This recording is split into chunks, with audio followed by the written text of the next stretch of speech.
peserta JKN atau lebih dikenal Sobat Ngobras JKN, Ngobras jaminan kesehatan yang asik dan santai. Kali ini di edisi spesial, episode spesial khususnya di edisi Ngobras JKN, saya sangat senang karena kedatangan dua narasumber. Jadi yang biasanya hanya satu narasumber saja, kali ini kita kedatangan dua narasumber. Narasumber yang pertama ada Dr. Agung, selaku Direktur Rumah Sakit Siloam Hospital Buton. Selamat pagi Dok, apa kabar? Ya, pagi. Nah, narasumber yang kedua dan tentunya tidak bosan-bosan dilihat oleh seluruh Sobat Ngobras JKN itu ada Ibu Prima Reskia selaku Kepala Bagian Penjaminan Manfaat dan Utilisasi. Nah, hari ini karena tadi saya sampaikan edisi spesial, episode spesial karena pada pagi hari ini atau menjelang siang ini kita akan membahas bagaimana sih prosedur pelayanan peserta JKN di FKRTL seperti apa tuh Dok, seperti itu. Nah, tema kali ini tuh bertujuan untuk penguatan pemahaman terkait program JKN KIS kepada seluruh masyarakat, khususnya Sobat Ngobras JKN di luar sana. Nah, untuk mungkin mengefisienkan waktu Dok, pertanyaan pertama nih dari saya nih yang sudah sangat penasaran sekali nih Dok dari dulu. Sebenarnya apa sih tanggapan Dr. Agung terkait program JKN KIS khususnya di wilayah kerja Kota Bau-Bau Dok? Ya, baik. Sebelumnya saya mau ucapkan Assalamualaikum warahmatullahi wabarakatuh. Waalaikumsalam. Kepada moderator, kepada Ibu Prima selaku Kepala Bagian Penjaminan di BPJS Cabang Bau-Bau. Terima kasih atas pertanyaannya. Dapat saya jelaskan bahwa selama 8 tahun kurang lebih kami bekerja sama atau Rumah Sakit Siloam Bau-Bau bekerja sama dengan BPJS Cabang Bau-Bau. Itu tentunya hubungan itu up and down, tetapi secara umum bahwa hubungan kerjasama selama ini itu cukup baik, cukup bagus. Terkait dengan masyarakat, saya berpikir atau berdasarkan juga data-data yang ada, keberadaan rumah sakit ini di Kota Bau-Bau sangat membantu masyarakat Kota Bau-Bau pada khususnya dan masyarakat Buton pada umumnya. Sebagai catatan tambahan bahwa untuk rawat jalan itu kurang lebih 85% pasien rawat jalan di Rumah Sakit Siloam Bau-Bau itu adalah pasien-pasien yang menggunakan kartu BPJS. Untuk rawat inap itu lebih tinggi, kurang lebih 90% itu adalah pasien-pasien yang menggunakan kartu BPJS. Untuk di tindakan operasi malah lebih tinggi lagi, kurang lebih 95% pasien-pasien yang dilakukan tindakan operasi di Rumah Sakit Siloam Bau-Bau itu pengguna atau JKN. Pemegang kartu JKN. Kurang lebih seperti itu, jadi saya pikir sangat membantu masyarakat Kota Bau-Bau. Demikian harapan saya sekalian. Baik. Ya. Terima kasih Dok Agung. Jadi memang kalau dilihat dari secara keseluruhan memang rata-rata pasien yang berobat di Rumah Sakit Siloam itu hampir sebagian besar adalah peserta JKN sendiri. Nah, saya sangat menarik sekali kita coba lihat dari sisi sudut pandang dari Ibu Prima nih selaku penjamin dalam hal ini Dr. Agung sendiri sebagai pemberi pelayanan kesehatan dan Ibu Prima Reskia sebagai penjamin ya, perwakilan penjaminan. Kalau dari Ibu Prima sendiri, menurut Ibu Prima seperti apa Dok selama bekerja sama dengan Rumah Sakit Siloam dengan program JKN KIS itu seperti apa? Baik, terima kasih ya Bu Mendi atas pertanyaannya. Jadi terkait dengan program JKN ini sendiri kan memang adalah program unggulan ya. Memang khususnya dalam bidang kesehatan. Jadi kita udah bekerja sama dengan Rumah Sakit Siloam dari BPJS Kesehatan Cabang Bau-Bau itu mungkin sejak 2016 ya dok, dan alhamdulillah sampai saat ini Rumah Sakit Siloam itu sangat kooperatif khususnya, dan pemberian pelayanannya itu sangat baik kepada masyarakat Kota Bau-Bau khususnya dan Kepulauan Buton umumnya. Nah, kalau dilihat juga ya dari sisi penjaminan, jadi kalau di Rumah Sakit Siloam ini kalau dilihat dari sisi SDM, sarana prasarana memang cukup lengkap. Jadi cukup lengkap ya. Dan kalau dilihat dari kualitas sisi mutu layanannya itu sangat baik. Utamanya mungkin dari pemberian pelayanan, dokter-dokter spesialisnya itu lengkap, sehingga masyarakat di Kota Bau-Bau ini mungkin sangat terbantu ya Bu Mendy terkait dengan pelayanannya. Jadi di sini dok banyak ya, kalau misalnya kita lihat klaim-klaimnya juga itu memang di Rumah Sakit Siloam ini yang tertinggi khususnya ya dok kalau untuk terkait dengan pembayaran dari BPJS Kesehatan.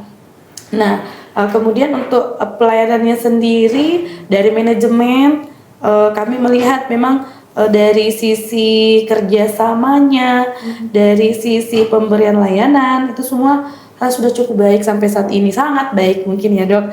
Jadi kami mungkin dari BPJS Kesehatan itu sangat berterima kasih. Terima kasih juga mungkin sampai saat ini sudah mau juga datang dilakukan ini ya wawancara lebih ke sharing-sharing ya, itu yang JKN terkait kalau dari saya seperti itu Bu Mendy terkait dengan kerjasama dan pelayanan CKN. Iya, menarik sekali, terima kasih Bu Prima. Nah dari pernyataan dari Bu Prima sendiri tadi ini saya jadi penasaran, tadi kan bahwa memang sebagian besar pasien yang berobat di Rumah Sakit Siloam itu adalah peserta JKN. Nah kalau dari Rumah Sakit Siloam sendiri dok, pelayanan ke peserta JKN itu seperti apa? Apakah betul tidak ada diskriminasi kepada pasien, baik itu mungkin di luar sana kan sering kita dengar nih, wah ini pasien umum, sepertinya mereka ditreat atau mereka dilayani dengan sepenuh hati oleh petugas rumah sakit. Namun karena dia peserta BPJS Kesehatan, oh tidak, kayaknya maksudnya mungkin pelayanannya kurang bagus. Mungkin menurut Dokter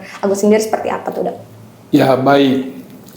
Seperti saya sampaikan sebelumnya bahwa 85% pasien rawat jalan kami itu berasal dari pasien-pasien JKN. Kami punya SOFAS kami sebut. Itu sebenarnya adalah pengaduan dan kemudian pemberian feedback dari pasien yang terhubung dengan sistem IT yang ada di Rumah Sakit Siloam. Kami mantau dari hari ke hari, keluhan-keluhan itu tentunya selalu saja ada. Tetapi kami menyebutkan bahwa angka kepuasan pasien di Rumah Sakit Siloam itu 98%. Artinya ada 2% pasien yang masih kadang-kadang mengeluh. Apa yang dikeluhkan yang pertama, yang tertinggi adalah masalah antrian obat. Ada yang mengatakan, ada yang berpendapat bahwa lama saya mengantri obat. Nah, sebenarnya kalau kami menelusuri, kami selalu kalau ada komplain seperti itu kami tentunya telusuri. Dan biasanya yang membuat lama itu adalah kalau biasanya obat-obat yang diracik, sehingga lebih lama pelayanan. Dan sebagai manusia tentunya adalah hal-hal yang lumrah kadang-kadang yang mungkin karena ada suatu keperluan sehingga waktu itu dirasa terlalu lama berjalan, padahal sebenarnya itu normal. Kami punya ukuran berapa menit pasien harus menunggu. Yang berikutnya yang ingin kami tegaskan di sini rumah sakit, bahwa memang kita itu diupayakan sedapat mungkin itu iur biaya. Apa yang orang bilang iur biaya. Beberapa kasus yang lalu pernah terjadi tetapi itu juga di luar kendali kami karena kalau dari segi manajemen selalu kita tegaskan bahwa pasien-pasien JKN tidak boleh membayar.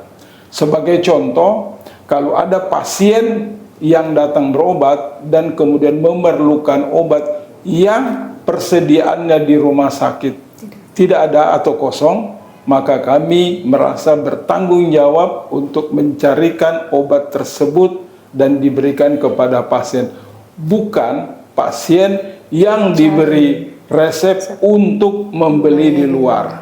Tidak, itu adalah tanggungan Rumah Sakit Siloam. Begitu Ibu Nandi. Oke, siap. Jadi untuk secara keseluruhan tidak pernah membedakan ya, tidak ada diskriminasi antara pasien umum maupun pasien BPJS Kesehatan, tapi memang untuk dari kendala sendiri biasanya mungkin tadi dari pengantrian obatnya ya, karena memang rata-rata biasa ada yang obat racikan ya dok. Nah menarik sekali nih kita berbicara tentang pelayanan obat. Nah dari Ibu Prima sendiri, kira-kira dari Ibu Prima ada nggak sih sebenarnya solusi biar pasien itu mungkin pasien nggak terlalu lama menunggu, misalnya apalagi untuk pasien-pasien mungkin yang sudah bisa dikatakan stabil, yang mungkin tidak perlu memerlukan konsul dengan dokter, namun hanya mau ambil obat saja, mau lanjut obat saja. Kira-kira ada solusinya nggak Bu Prima? Baik, terima kasih Bu Mendy. Jadi tadi juga menanggapi terkait dengan yang disampaikan oleh Dr. Agung.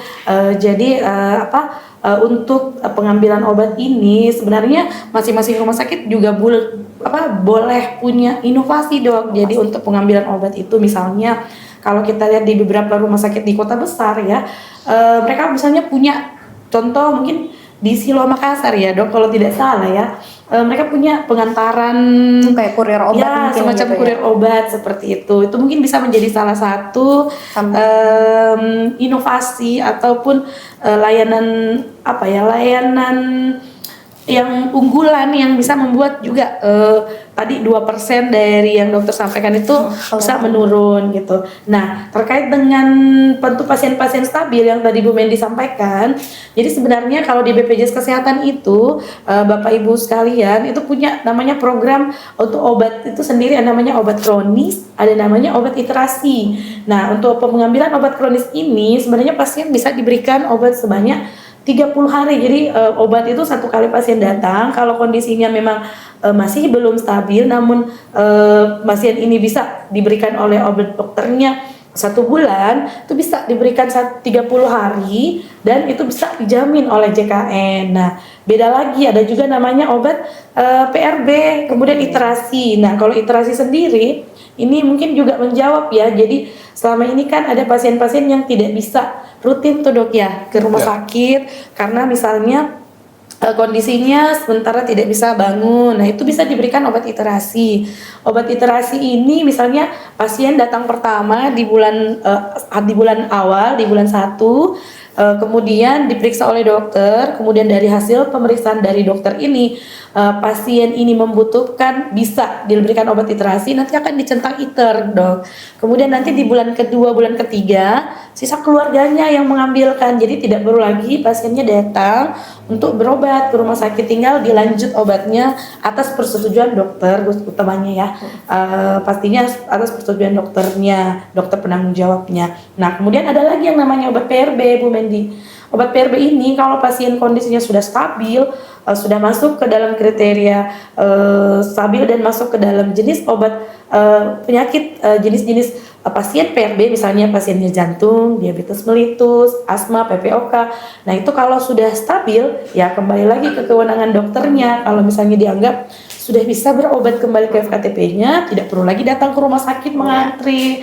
Nah, itu juga bisa salah satu yang dapat mengurangi mungkin juga antrian, salah satu yang sering dikeluhkan. Kemudian lama menunggu obat di rumah sakit, karena kalau PRB pengambilan obatnya hanya di apotek kerjasama, di misalnya kalau di Bau-Bau ini di Kimia Farma. Seperti itu Bu Mendy terkait dengan pengambilan obat. Iya. Baik, terima kasih luar biasa tanggapan dan jawaban dari kedua narasumber kita. Tentu saja pada hari ini kita banyak belajar, tentunya ada beberapa informasi-informasi terbaru nih seputar ternyata ada tadi iterasi obat, ada obat PRB, terus tadi juga Dokter Agung sudah sampaikan terkait komitmen pelayanan rumah sakit tentang iur biaya, bahwa memang tidak diperkenankan ada iur biaya, dan di Rumah Sakit Siloam sendiri itu sudah menerapkan seperti itu. Nah, tadi sebenarnya Dokter Agung juga ada singgung terkait 2% yang pengaduan itu, Dok. Nah, untuk 2% pengaduan ini, apakah memang di Rumah Sakit Siloam ini ada petugas khusus, misalnya ada petugas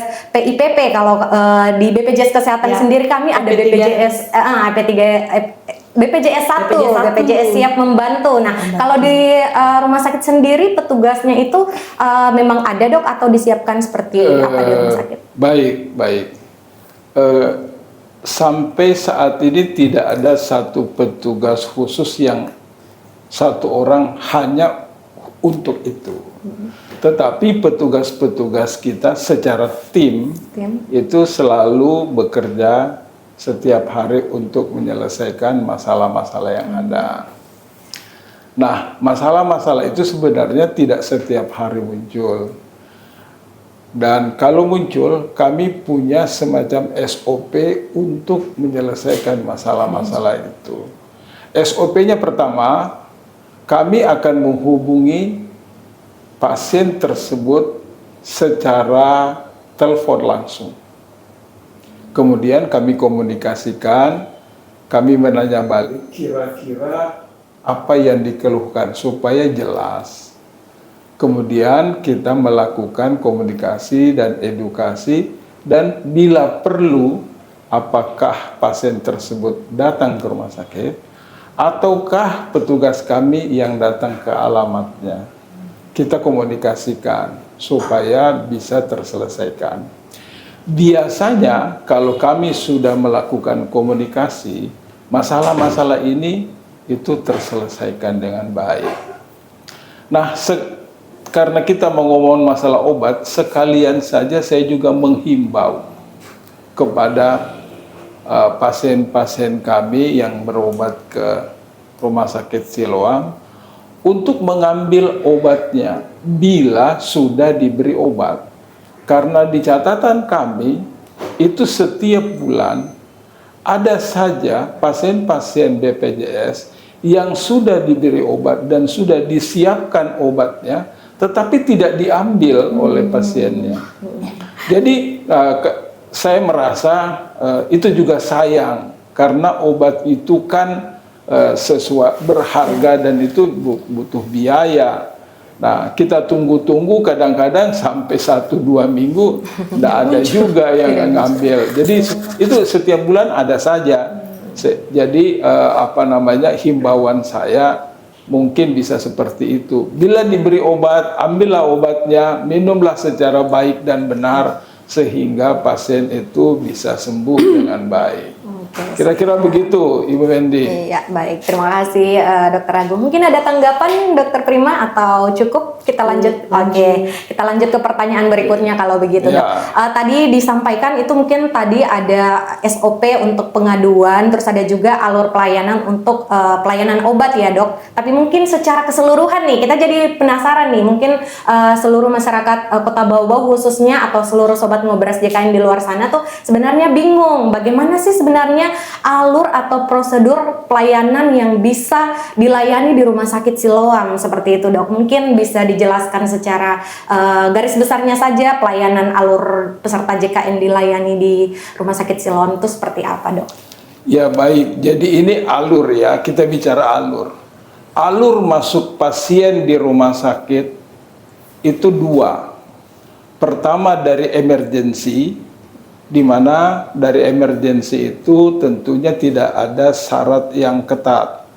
Paling datang, perlihatkan kartu JKN KIS, atau bahkan hanya KTP saja atau identitas lain. Namanya emergensi. Ya, artinya demikian ya, emergensi. Yang kedua, jalur itu adalah jalur rawat jalan.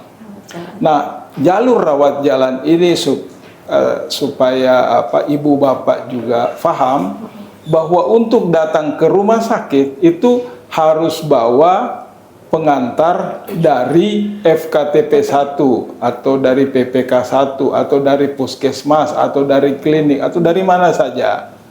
Nah, datang ke rumah sakit untuk mendaftar. Tetapi saat ini itu ada yang lebih terinci lagi, bukan hanya datang tetapi mendaftar.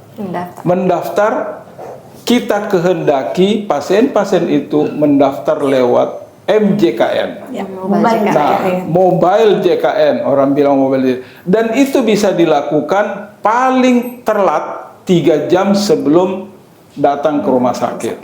Sebaiknya 24 jam sebelum ke rumah sakit sudah mendaftar melalui atau lewat mobile JKN supaya kita terkoneksi. Bapak Ibu datang ke rumah sakit untuk rawat jalan, kami sudah punya data sebelumnya sehingga kemudian pelayanannya lebih cepat. Tidak perlu antri lama ya, Dok? Tidak perlu antri lama karena di situ nanti kalau Anda buka, Bapak Ibu buka mobile JKN, termasuk di situ dokter yang Anda tuju, poli yang Anda tuju, jam berapa dibukanya atau itu sudah tertera. Sehingga Bapak bisa memperkirakan kalau misalnya polinya atau dokternya buka jam 1 siang, Bapak ya mungkin 2 jam sebelumnya, jam 11 siang sudah hadir di rumah sakit. Tidak perlu datang lebih pagi. Ya begitu ya. Nah, bagi Bapak Ibu yang belum menggunakan mobile JKN, himbauan saya segera download mobile JKN. Untuk supaya kita menggunakan sama-sama. Siap. Ya, begitu. Iya, luar biasa ya. Jadi catatan besar nih buat seluruh sobat Ngobras JKN di luar sana yang belum tahu aplikasi mobile JKN agar segera download di aplikasi Play Store atau App Store. Karena memang BPJS Kesehatan berkolaborasi dengan fasilitas kesehatan yang bekerja sama dengan BPJS Kesehatan terus berupaya memberikan pelayanan kesehatan pada peserta JKN dengan mudah, cepat, dan setara. Mungkin ada tanggapan dari Dokter Prima nih, Dok, mungkin terkait implementasi tadi, karena memang di zaman era digitalisasi ini memang sudah banyak ya inovasi-inovasi. Mungkin ada apa masukan atau saran mungkin terkait pengimplementasiannya sendiri di rumah sakit seperti apa, Dokter Prima? Baik, terima kasih Bu Mendy. Terkait mobile JKN ini memang, Dok, di tahun 2024 ini memang kita lebih gencar-gencarnya ya mengedukasi ke masyarakat. Terima kasih Dokter Agung udah dibantu juga ya mensosialisasikan agar masyarakat ini sebenarnya bisa menggunakan gitu mobil JKN. Jadi ini juga mengurangi uraian antrian di rumah sakit agar pasien itu terjadwal kapan misalnya mau berobat itu sudah ada jadwalnya, dan pihak rumah sakit pun ini sudah mengetahui bahwa oh di tanggal sekian kami udah punya misalnya beberapa pasien yang harus dilayani, sehingga memang bisa memangkas waktu layanan di rumah sakit. Nah, terkait dengan digitalisasi, Mbak Mendy, digitalisasi ini sebenarnya banyak gitu ya, termasuk misalnya ada juga sekarang namanya program telemedicine gitu. Jadi tapi sementara proses pengembangan artinya bisa dari puskesmas, dokter bisa konsultasi langsung ke rumah sakit, dokter spesialis, kemudian pasien bisa konsul juga melalui mobile JKN. Di mobil JKN itu dengan dokter di FKTP-nya ataupun di rumah sakit gitu. Jadi sekarang ini kita mengembangkan di era digitalisasi, BPJS Kesehatan itu punya banyak program khususnya terkait dengan digitalisasi yang tadi saya sebutkan, mobil JKN. Bapak Ibu silahkan di-download mobile JKN. Di dalam mobile JKN ini banyak sekali menu-menu yang bisa Bapak Ibu dapatkan, termasuk tadi pendaftaran di rumah sakit, pendaftaran di fasilitas kesehatan tingkat pertama, kemudian ada juga menu rehab untuk Bapak Ibu yang misalnya ada tunggakan iuran, bisa tunggakannya besar, itu bisa dicicil ya melalui aplikasi itu. Kemudian ada juga sekarang bugar. Jadi, banyak. Ya, bugar kita sekarang kan orang rutin-rutinnya olahraga ya, Dok. Nah, itu bisa dicek gitu jantungnya. Jadi semacam screening sendiri dari rumah, heart rate-nya itu bisa dicek juga tekanan darahnya melalui itu, tapi biasanya terhubung dengan yang menggunakan ini jam digital misalnya kayak gitu Bapak Ibu. Jadi sebenarnya dalam mobile JKN ini banyak sekali fitur-fitur yang bisa Bapak Ibu gunakan gitu, sebenarnya terkait dengan kesehatan. Itu aja mungkin Dok ya. Iya. Baik. Terima kasih atas tanggapannya Dokter Prima. Memang di era zaman digitalisasi ini kita mengikuti zaman mengikuti zaman. Nah tadi mungkin kembali lagi tadi terkait prosedur alur pelayanan tadi sampaikan sama Dokter Agung sebelumnya bahwa untuk pelayanan di rumah sakit Siloam sendiri itu tadi ada 2 ya, satu lewat emergency tadi dan yang satunya lewat poli. Nah Dok, kalau misalnya nih ada pasien dia tadi kan disampaikan harus membawa rujukan ya dari FKTP. Nah, kalau misalnya pasien datang sendiri nih ke rumah sakit, istilahnya orang biasa dengar tuh APS, permintaan sendiri nih, Dok periksa saya dong, saya mau diperiksa kolesterolnya, saya mau diperiksa ininya, tapi bukan atas indikasi medis nih. Nah, itu seperti apa Dok dari Rumah Sakit Siloam sendiri? Iya, baik. Jadi sebenarnya program JKN ini dan kemudian hubungan di rumah sakit itu adalah memeriksa pasien-pasien orang yang sakit. Sehingga kalau ada pasien yang datang walk-in, tiba-tiba datang mau minta pemeriksaan, oh saya sering sakit kepala, maka saya kemudian menghayal sendiri bahwa ini kolesterol saya tinggi, itu nggak bisa begitu, nggak bisa begitu karena ada prosedur-prosedur yang harus dilewati. Tidak bisa terus tiba-tiba saya mau ketemu dokter, nggak boleh begitu. Jadi mungkin saja kalau di FKTP 1 memang itu bagiannya barangkali, tapi kalau di rumah sakit itu kan bagian dari rujukan ya, fasilitas rujukan. Sehingga rasa-rasanya yang seperti itu ya sampai sekarang nggak dimungkinkan, Bu. Nggak dimungkinkan. Oke, terima siap. kasih. Nah, catatan besar tuh tadi disampaikan ya. Jadi memang harus mengikuti prosedur administrasi dan sebenarnya juga alur prosedur pelayanannya ya. Dan sebenarnya juga memungkinkan untuk peserta tidak menumpuk ya Dok. Biar maksudnya kan rata-rata mungkin pasiennya maunya langsung berobat di rumah sakit, mungkin tidak mau ke FKTP. Nah, mungkin dari Ibu Prima sendiri ada tanggapan terkait alur pelayanan peserta JKN yang katanya harus dari FKTP dulu sebelum berobat ke rumah sakit. Baik Bu Minti, jadi terkait dengan alur pelayanan ini, jadi memang yang mungkin sudah saya sampaikan ya di berulang-ulang. Jadi ini semacam edukasi juga ya mungkin ke masyarakat. Jadi terkait dengan pelayanan di rumah sakit atau di fasilitas kesehatan tingkat kedua, tingkat lanjutan itu memang yang tadi disampaikan oleh Dokter Agung adalah wajib kalau dia non emergency adalah wajib membawa rujukan dari FKTP-nya. Nah, rujukan ini diberikan atas indikasi medis dari dokter umum di fasilitas kesehatan tingkat pertama. Yang tadi Bu Mendy disampaikan terkait dengan atas permintaan sendiri, baik di FKTP maupun di FKRTL atau rujukan tingkat lanjut, kedua-duanya ini kalau ditemukan itu sebenarnya tidak menjadi penjaminan dari JKN karena sistemnya kita menjamin adalah yang sesuai indikasi medis Dok. Jadi baik kalau misalnya di FKTP pasien yang meminta rujukan padahal sebenarnya masih bisa dapat tuntas tertangani di FKTP-nya, nah itu yang tidak bisa dijamin ya. Artinya mungkin kita bisa membedakan antara penjaminan dan pelayanan. Untuk pelayanannya bisa silahkan dilayani, namun untuk penjaminannya itu mohon maaf dari JKN sesuai dengan Peraturan Presiden 82 tahun 2018. Salah satu hal yang tidak dijamin oleh JKN adalah pelayanan kesehatan yang tidak sesuai dengan ketentuan gitu. Jadi untuk APS ini Bapak Ibu jangan ya dihindari ya.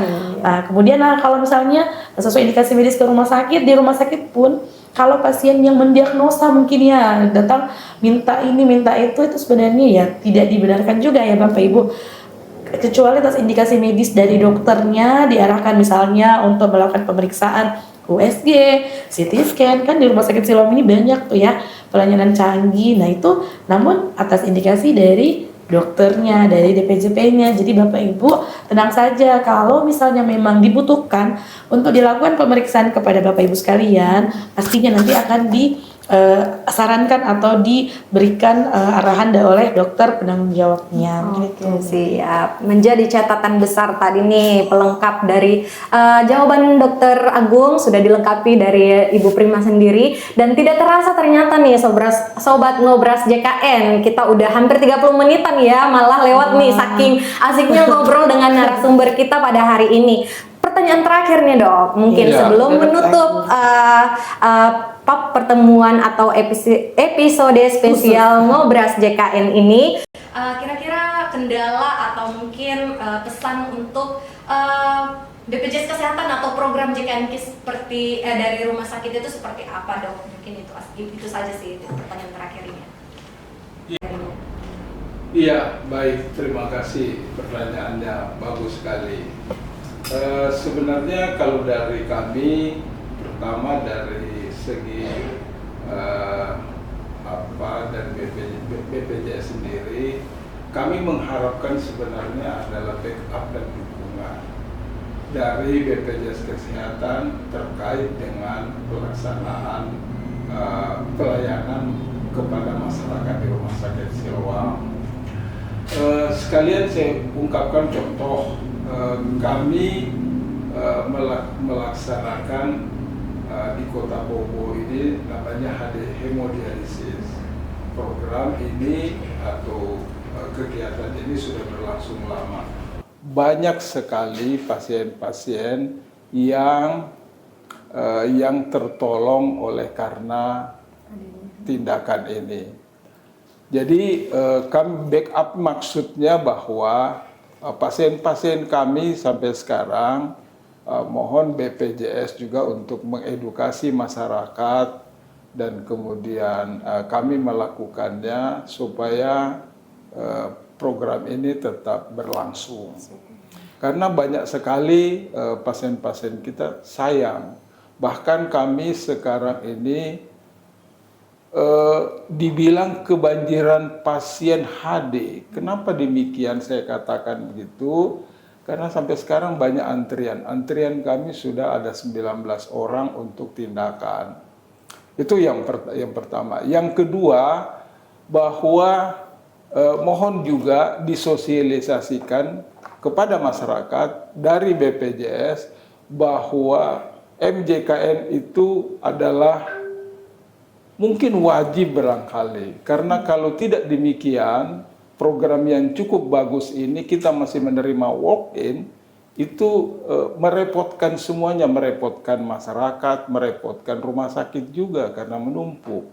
Dan masyarakat ini perlu diedukasi untuk menggunakan program itu, aplikasi mobile JKN. Mungkin itu dari harapan saya dari segi dari segi pelaksanaan ini pelaksanaan pengobatan di rumah sakit terhadap pasien-pasien. Itu aja sih. Siap, terima kasih. Terima kasih Dok.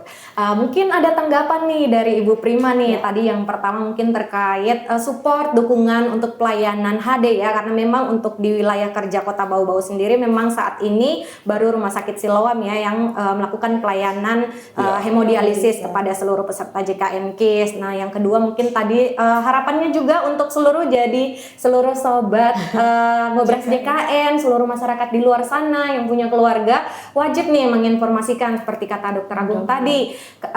Sayang sekali kalau sampai belum tahu dan belum memanfaatkan aplikasi mobile JKN itu sendiri. Nah, sekarang kita mari dengarkan tanggapan dari Ibu Prima Rizkia selaku penjaminan manfaat. Baik, terima kasih Bu Mende. Jadi menanggapi terkait dengan tadi disampaikan oleh Direktur Rumah Sakit Siloam, Dokter Agung, terkait dengan pelayanan hemodialisa, kami utamanya pastinya sangat berterima kasih. Pasien-pasien JKN kami sudah diberikan pelayanan dengan baik dan mungkin dengan kualitas yang terbaik juga mungkin ya dari Rumah Sakit Siloam. Nah pastinya Dok, kami selaku pemberi penjaminan itu selalu senantiasa membackup dan mensupport terkait dengan pelayanan hemodialisa ini agar dapat terus bisa melayani khususnya di Kota Bau-Bau gitu. Nanti mungkin dengan kita memperbaiki beberapa lagi mungkin yang tidak misalnya ada kekurangan. Namun pada prinsipnya Dok, kami mendukung dan kami tetap mengupayakan juga mengawal terkait dengan pelayanan hemodialisa ini agar bisa senantiasa berlangsung dan bisa memberikan pelayanan khususnya untuk pelayanan-pelayanan di pasien-pasien hemodialisa di Kota Bau-Bau.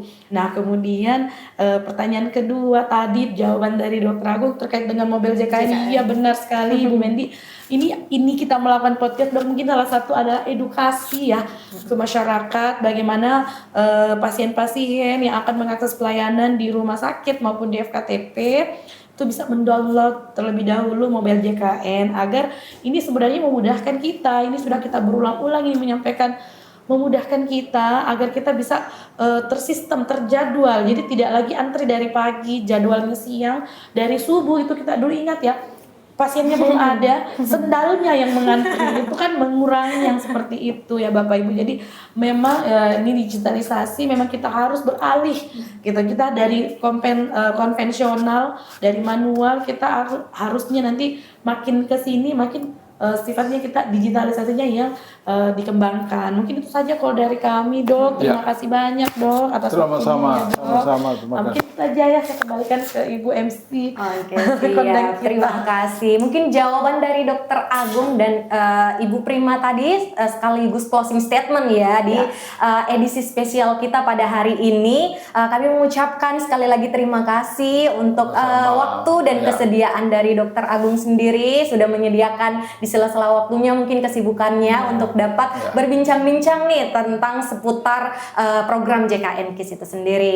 Nah, sebelum menutup kegiatan kita, jangan lupa kami tidak henti-hentinya menginformasikan kepada seluruh sobat Ngobras JKN di sana, jangan lupa like, komen, dan share serta subscribe. Jadi kami ada YouTube Maimo #Nontodok. Jadi khusus untuk informasi-informasi seputar program JKN KIS di wilayah kerja Kota Bau-Bau itu ada di situ. Jadi bisa di search di YouTube ya, Maimo_Nonto. Ada juga di Instagram Dok. Jadi buat Dokter Agung mungkin yang punya Instagram silakan di like, di komen, dan di follow Dok. Like, comment, and share. Seperti itu ya. Baik, mungkin mengakhiri kegiatan Ngobras JKN episode spesial hari ini saya akhiri dengan ucapan alhamdulillahirrabbilalamin. Saya akhiri dengan ucapan billahi taufiq wal hidayah. Assalamualaikum warahmatullahi wabarakatuh dan sampai jumpa. Terima kasih banyak. Terima kasih.